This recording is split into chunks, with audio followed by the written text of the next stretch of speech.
んちおっきいです。今回ですね、ストレイキッズがね、ジャパンファーストアルバムを出したということで、そちらのザ・サウンドをミュージックビデオ見ていきたいと思います。すぐ見ていきましょう。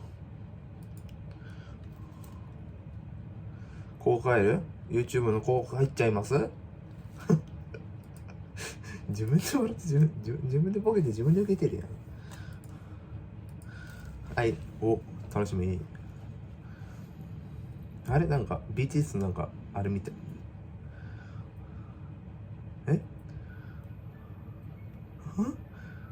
いや、名前全然覚えてないからにわかだと思われちゃう。もうストレイキッズって関しては完全ににわかです。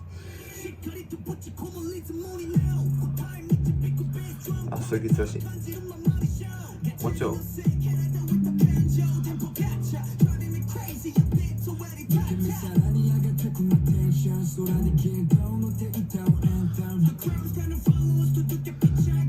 っこいいね。全然かっこいいんだよな。当たり前だった。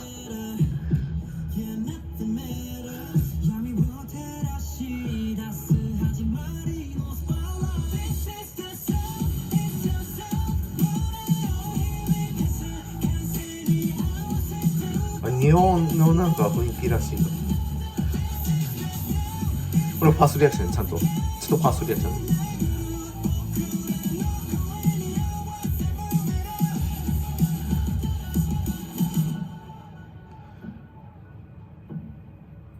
黒く。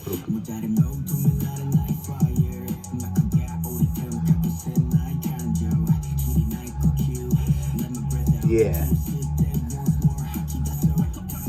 お、ドラムやっとる。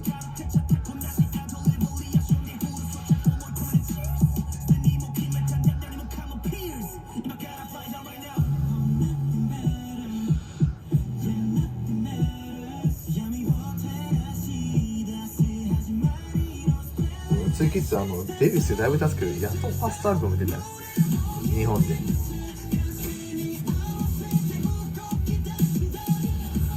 すごいですもん、2年ぐらいとか、7年だ、2年。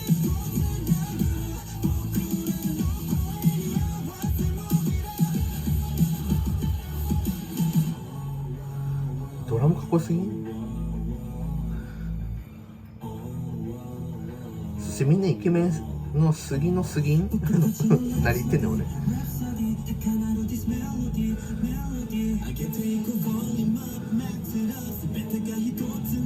あ、好きな人だわ。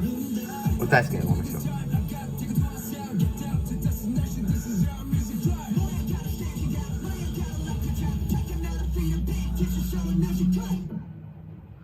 わっちゃった？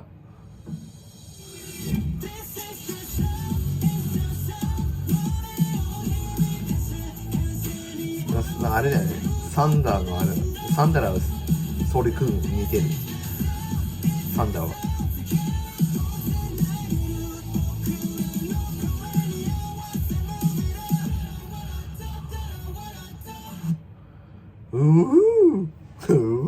the sound, yeah ということでですね、今回はストレイキッズのザ・サウンドを見てきました。もしこの動画が良ければチャンネル登録、高評価お願いいたします。次回の動画で参りましょう。バイバイ。